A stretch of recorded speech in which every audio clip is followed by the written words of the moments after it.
So if you follow the PC gaming space, 2025 has been quite a disaster in gaming, particularly when it comes to graphics cards. That the Nvidia RTX 50 series launch has been nothing short of a disaster, from the limited supply to the controversies over frame generation, AI enhancements instead of raw performance, even missing raw performance from the GPU recently. It can be said as a fact at this point that the 50 series has been a disaster. And in terms of alternatives, we have Intel and we have AMD. And over the weekend, AMD finally announced their plans for the 9000 series, RX 9070, and RX 9070 XT. And they nailed it.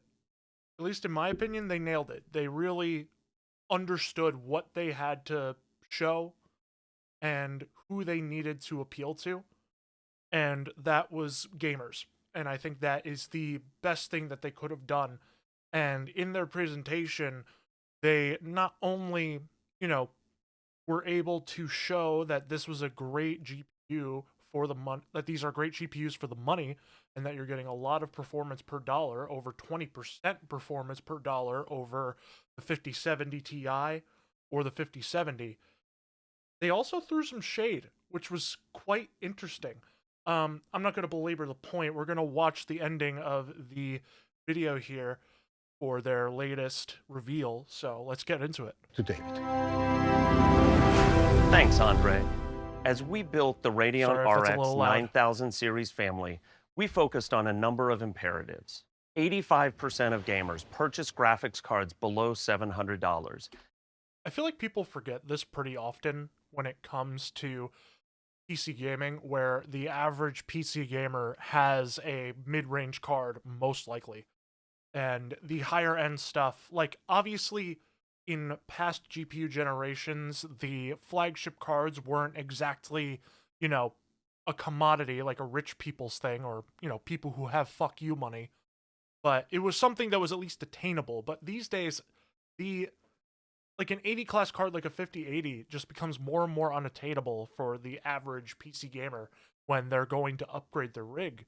So seeing them, you know, basically point out the statistic of 85% of us having a GPU that is under 700. I have a 4070 Super in my rig right now, and it's serving me very well. I don't plan on upgrading to the 9070 at all, but at least in terms of like who their target audience is and like who is buying these things, like they are fitting this GPU for, you know, the under $700 market. And we wanted to deliver a family of products to level up the experience for more gamers than ever. We wanted to build products designed for today's most popular games and the most anticipated games launching in the upcoming years. That We'll means speed it building up for a little higher bit. display resolutions, as more gamers are playing at 4K and 1440p than ever before. But it's not just resolutions that are getting more demanding. New game engines and new technologies are pushing the settings used in the latest games. Ray tracing has become far more prevalent in the latest titles, and gamers want to enjoy great frame rates with all of the new in-game technologies enabled. And last but not least, we wanted to deliver a product family which makes the whole upgrade process as simple and seamless as possible, with reasonable power envelopes featuring standard 8-pin power connectors on many of our. This is exactly the shade I was talking about, because if you've heard, the 5090 cards are experiencing a lot of overheating and, you know, the cables sometimes literally catching fire because or burning because of the fact that the power connectors are so proprietary, or just, you know, so excessive and just not, you know, R&D'd enough, that you just don't have, like, you just don't have the assurance that like this is a GPU when you plug it in, it's not going to have issues with, you know, the excessive power connection. So nice amount of shade from AMD here. Like this is like 2013 PlayStation versus Xbox levels of shade. So good on AMD to, you know, actually take an opportunity for one. Our card designs and the ability to just plug and play into as many systems as possible. Today, I'm so excited to introduce the Radeon RX 9000 series graphics cards.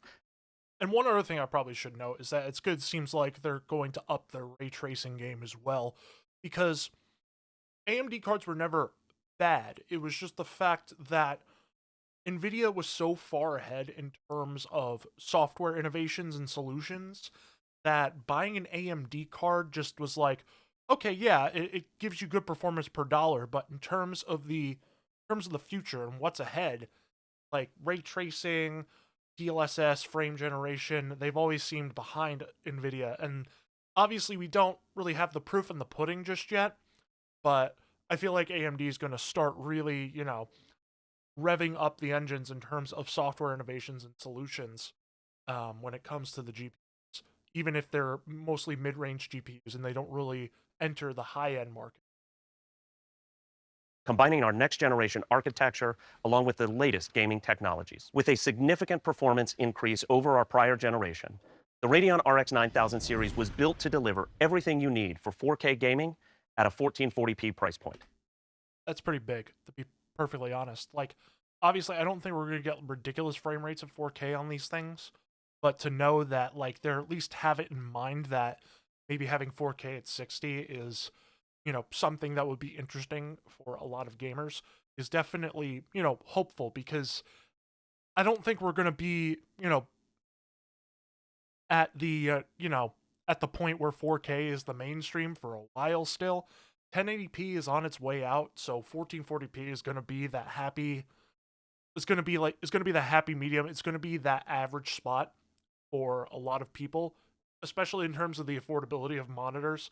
Like, I bought a 4K monitor recently and I'm still using it at 1440p because I got it to future proof, but at the same time, like, I definitely didn't need it, and like I probably could have, gotten just a better 1440p OLED instead, but you know, it's nice to future proof, but it's not always the main priority. I'm thrilled to announce the Radeon RX 9070. The 9070 is a great option for getting immersed in the latest 2.2. Right. So it seems like they have pretty solid specs in terms of. It's nice that we're getting 16 gigabyte VRAM cards that are under $600. We'll see the prices later on. The 9070 base is 550, and the 9070 XT is $600, which is definitely kind of weird because the prices are so close. It's like, why wouldn't you go for the 9070 XT? Which they should have made the 9070 500, so at least it was like a bit of a gap.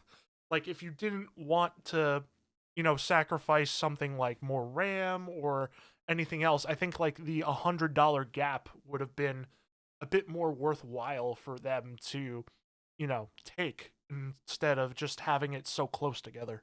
220-watt power envelope, starting at Yep, $549.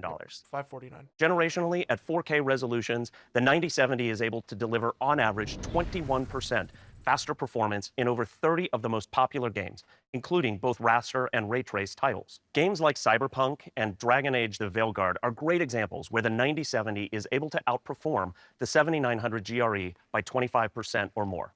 In ray tracing, those differences can be even greater, well over 30% in many cases. If you have a 1440p display, the uplift is similar at 20%. And all of this is with no special software enabled, just pure 1440p performance. For those gamers playing popular competitive esports, That is really good that we have, some actual like returns when it comes to upgrades, because it seems like more and more, especially on the Nvidia side, when it comes to raw performance, we keep getting diminishing returns in exchange for, like, oh yeah, here's multi-frame gen and DLSS and all this other stuff that could add input latency, artifacting, or all sorts of issues.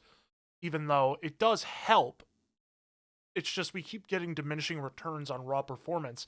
That's why something like a 5080 isn't that much more powerful than a 4080 Super, believe it or not. That's why a lot of people are disappointed with the Nvidia generation this time around, because there's just so little, performance improvement for what you're upgrading or buying. And obviously, if you're going from a 4080 Super to a 5080, that's just not really a wise decision. Like, you already have a great card that, that you probably already got at either MSRP or, maybe a little bit higher. So it's definitely a little, you know, you're definitely flexing if you're just upgrading your GPU every single generation. So I'm a little jealous, but hey, making smart decisions over here. its titles at 1440p, the RX 9070 delivers great ultra-high frame rates, meeting the capabilities of today's latest high-refresh gaming displays. In games like Counter-Strike 2, Dota, you will see card up to Esports, don't 43 care. gigahertz, over 1,500 AI tops, all at a total board power of 304 watts. Best of all, a starting price point of $599. Yep, and that's the price point for the 599. Looking at the same suite of games against the 7900 GRE, the 9070 XT delivers an awesome 42% gaming advantage at That's very good improvement. high to native 4K performance on the 7900 GRE. The 9070 XT with FSR4 can deliver 3 to 4x higher frame rates with incredible image quality and responsiveness. At 1440p, the performance of the 9070 XT is equally strong, averaging 38% faster gaming against the 7900 GRE.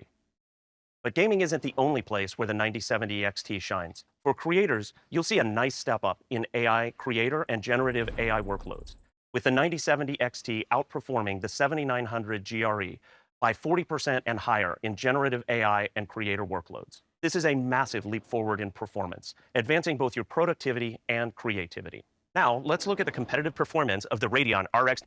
Thank the Lord that they mentioned it earlier in this video that they're going to improve their encoders in this generation of GPUs. Thank the Lord that they're doing that, because, a lot of streamers and content creators will feel less landlocked when it comes to having the NVIDIA encoders, because NVIDIA has the best encoders right now.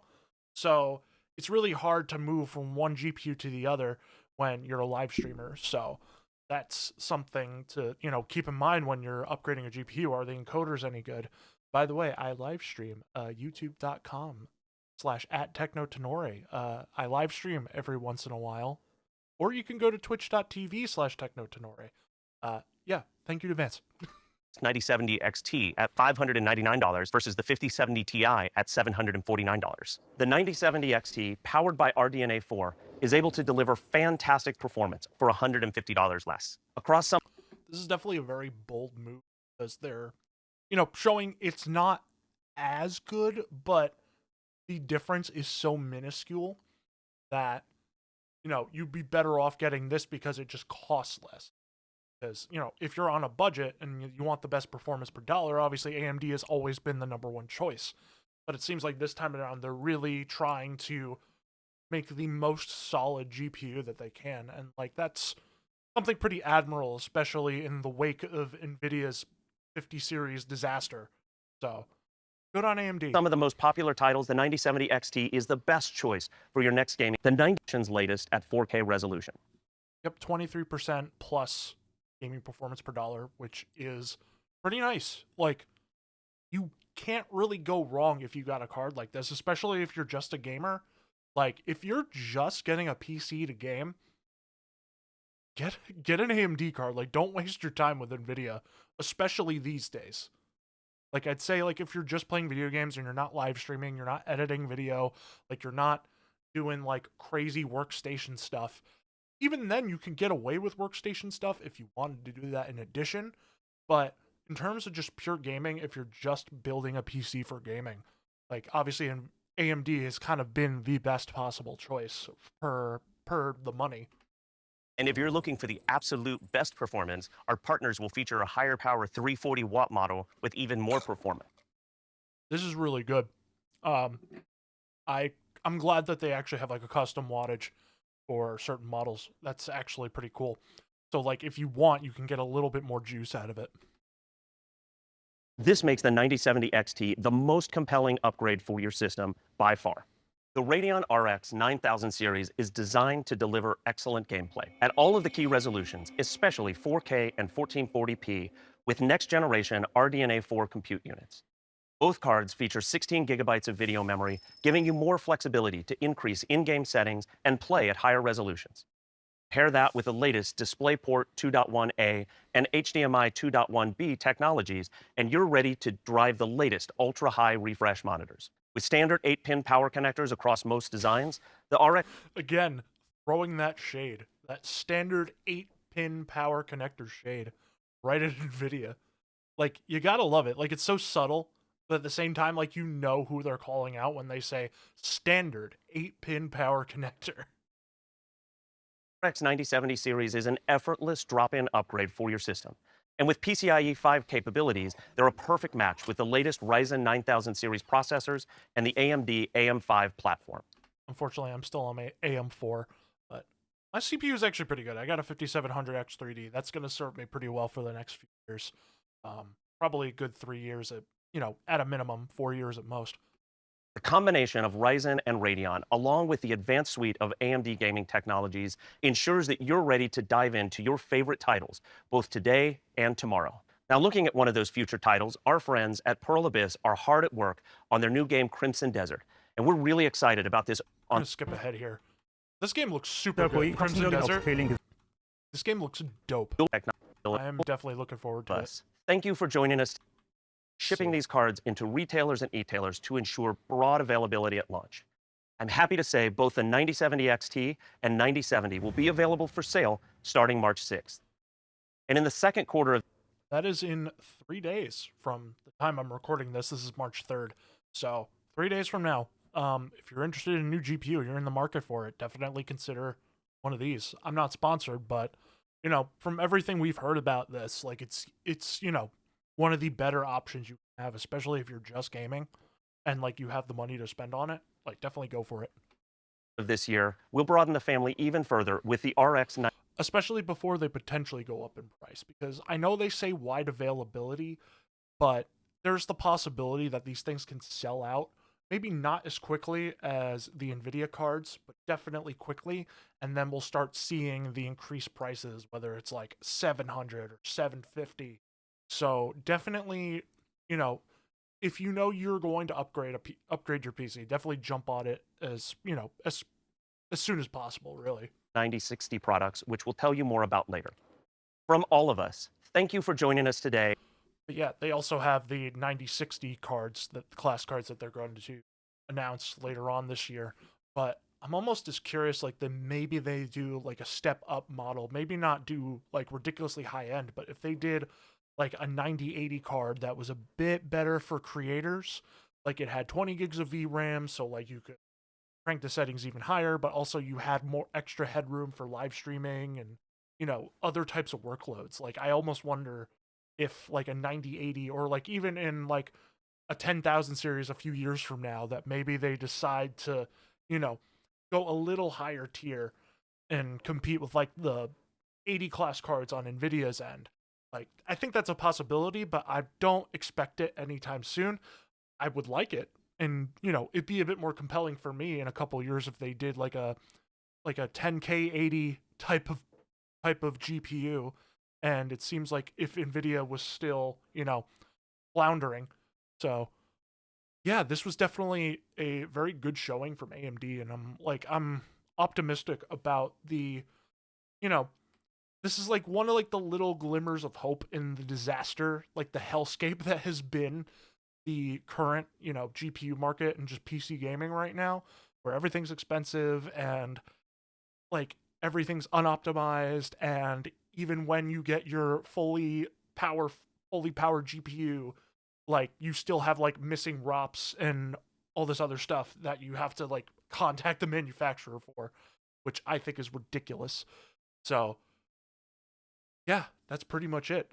Remember to like the video, comment, subscribe. Thank you so much for watching. I will see you guys in the next one. Good one.